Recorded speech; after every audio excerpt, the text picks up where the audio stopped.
In Sweden, you hop Emerald Islands, explore the great green outdoors and stumble upon colorful nonconformists.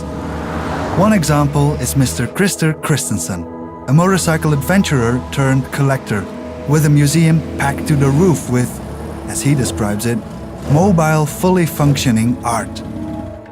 To me, the motorcycles have been a question of design from the beginning. Yeah. That's how I fell in love with a bike in 1957, which I thought was beautiful. When I started then to look into bikes, I wanted to see the bike as a design object. To me, it's a mechanical sculpture. And how do you select them? Is it on the basis of historical merit, or is it more, as you said, Well, they have to be beautiful bikes. Of course, it is also from historical value. And also we're showing, the material has changed over these 100 years when you build motorcycles. And here on the wall, you can see some of the motorcycle brands with the designer next to it. So you really put the designer in the spotlight.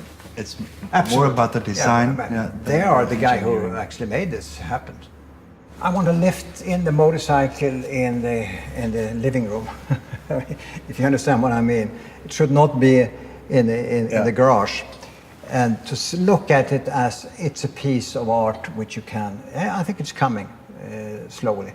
Very clever people designed and built motorcycles, because a lot of them are built by hand. Mm-hmm. Most of these bikes we have restored ourselves in our workshop. Mm-hmm.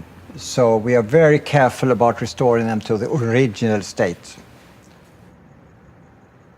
I have a number of words up here on the wall, and it's just to explain, the social impact. I can see individualism, identity, art, beauty and dynamic and smell. All of this makes up the soul of a motorcycle. Certainly does. Yeah. Certainly does.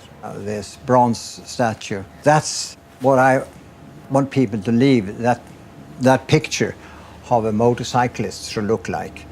And that shows the freedom of biking. Freedom and the space to roam. Sweden has it in spades.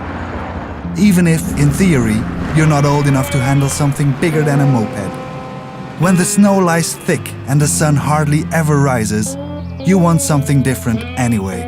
Something powerful, something warm, something like a tractor. And that's exactly what this loophole in Swedish law provides these 16-year-olds. What are these things? These are oath tractors. They're like a car that is allowed to drive in 30 kilometers an hour.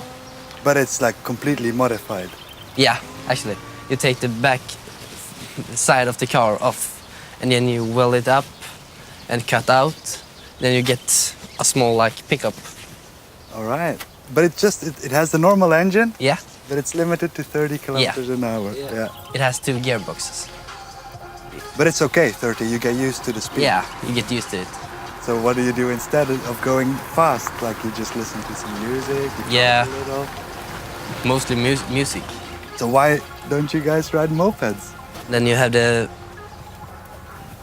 togetherness with your friends. You can hang out much more. If you have a moped, you must stop every time you need to talk.